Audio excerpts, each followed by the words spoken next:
Hi there my dear crafty friends and welcome to another video. This one is part of the Altenew April release hop, so make sure to check out all the other videos in the hop as well. I will link them all in my video description. So for today's video I'm using this set of Altenew stencils. It's called Magnolia Dreams and helps you create a beautiful magnolia background. And it does so with only 3 stencils. Altenew also has a matching embossing folder for this set of stencils. It's also called Magnolia Dreams and is basically the same image that you create with the stencils, just with dimension. Just embossing this on plain white cardstock is already so beautiful. But trust me, using this on the stenciled background really makes it pop.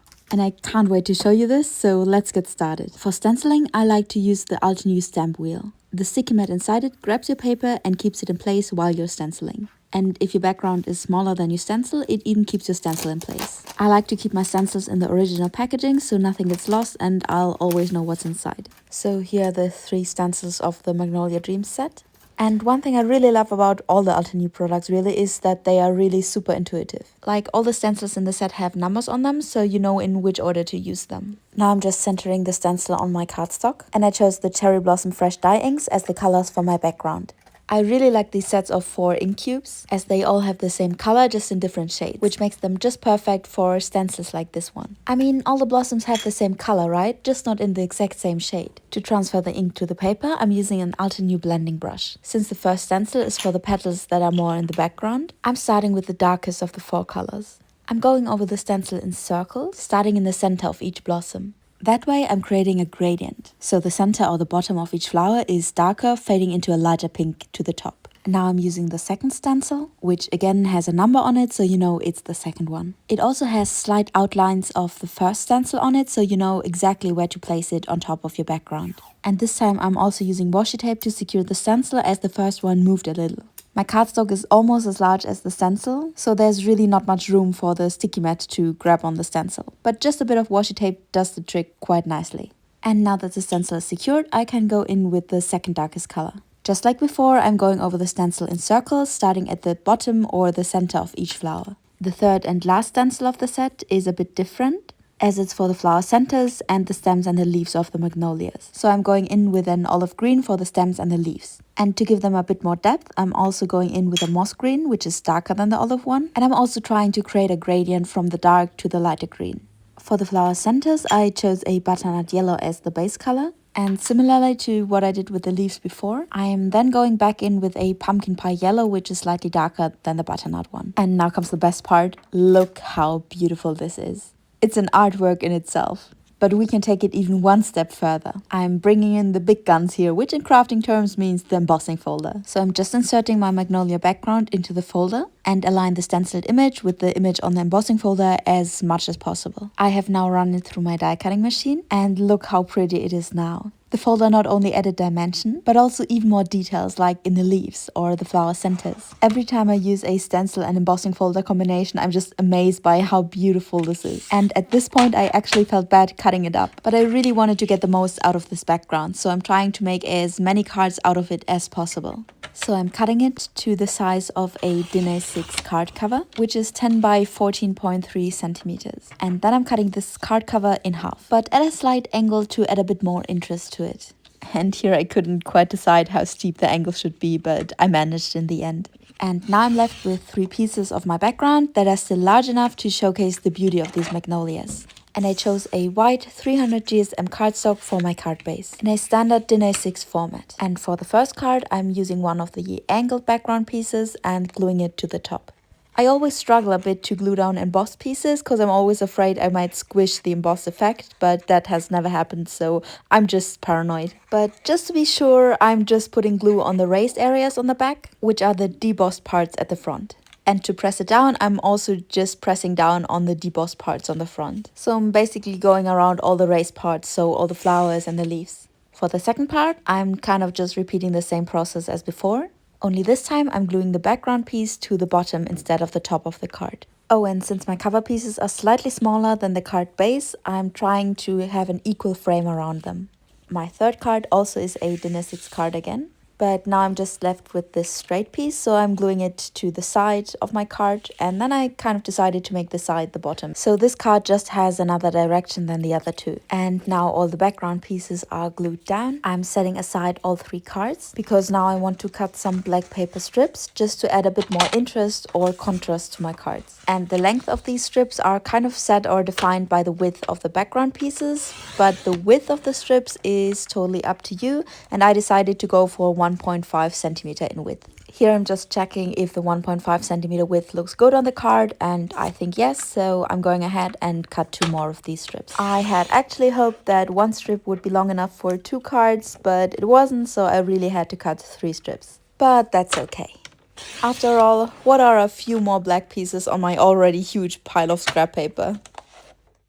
Now to size my paper strips just right, I'm placing them on top of my background pieces, and then I just marked where the ends of my background are. And this is not just to get the length right, but also the angle they need to be cut. And while I'm marking and cutting, just a quick reminder that I have linked all of the products that I'm using in this video in my video description. I have only started stenciling recently, but I absolutely love the looks of it, and I found it to be a easy and also a very affordable way to create gorgeous cards. Now to glue down my strip of black cardstock, I decided to use some foam tape. I'm using the Altenew Instant Dimension foam tape because it's really thick and really adds instant dimension. I want to glue down my black strip as indicated before, so along the cut edge of my background at a slight angle. I think this gives my cards a rather sleek or even sporty look, which is a nice contrast to the rather dreamy look of the Magnolia background. For the next card, I'm using normal liquid glue to glue down my black strip instead of the foam tape. But don't worry, I'll be adding some more dimension with some more foam tape in other places. Last but not least, the landscape card, I also added just normal glue to the strip and then just placed it on top of the Magnolia strip. And now for the sentiments. I chose the Arced Foliage stamp set from Altenew, which has these large, beautiful sentiments in a really bold font. It also comes with a set of dies, so you can cut out your sentiments easily. I have embossed the sentiment with some white embossing powder onto the same black cardstock I used for the strips. I also wanted to add a bit more decoration to my cards, so I chose the Delicate Magnolia die set from Altenew, which I think goes along really well with the Magnolia Dream stencil and embossing folder. I cut out the petals as well as the flower centers from some white cardstock, and I needed 3 magnolias for my 3 cards, and I cut out a 4th one to use as leaves for the magnolia blossom. To give these blossoms some color, I chose the same set of crisp dye inks as I used for the stenciling. And for the inking technique, I'm kind of doing the same thing that I did with the stencils. So I'm going over my petals in circles, starting at the center of the flower. This way I again create a color gradient from the center to the tip of the petals. And since this is the same for each and every blossom, I'm speeding the process up a little, but you know what I'm doing. This Delicate Magnolia die set is designed after the keyhole mechanism, so each die cut has a keyhole as well as an embossed number on it. So to assemble the whole flower, you just have to align all the keyholes in the right order of the numbers. I always say that this keyhole mechanism is idiot-proof, since even my little brother could manage to do it. And once finished, the magnolia looks like this, and I think it's just so pretty. Later on, I've also added some green blossoms just to pose as leaves for my magnolias. And now I can put all 3 cards together. But before I glue down any decoration, I'm just placing the items on my cards just to see how they would look. And once I have decided on a placing, I can glue it down. I decided to place the magnolia directly on my black strip and my sentiment slightly above it. So this is the first of the 3 cards.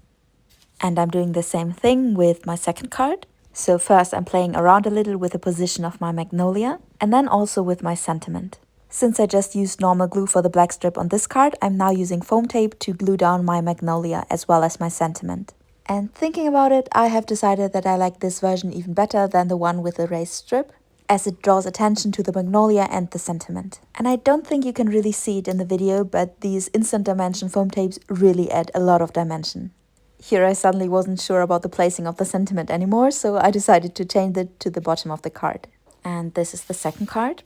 And for the third, it's the same procedure again. So first placing the items where I think they would look good, and then actually gluing them down with some foam tape. Again, you can find everything that I'm using here in the description, so the inks, the dies, the foam tapes, everything. And if you comment on this video, you even get a chance to win some of these Altenew products. Plus, you'll also really help me out by commenting. And if you like this video so far, I would be really glad if you could leave me a like. Thank you so much for your support. And around the time I was gluing down this last sentiment, I decided that these cards still needed something.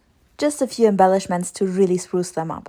And I chose the Altenew Bubblegum Dreams enamel dots for that. Similar to the ink set, they come in different shades of pink. And they also come in different sizes and shapes. But I decided to stick to the basics and just use the round ones. And there we go. I think these enamel dots were exactly what these cards were missing. And I'm glad I added them. So what do you think? Was it worth cutting up the background? Or should I have kept it in one piece? I think this is a really nice and easy way to make a bunch of cards. So if you haven't tried stenciling yet, I really encourage you to do so. See you next time!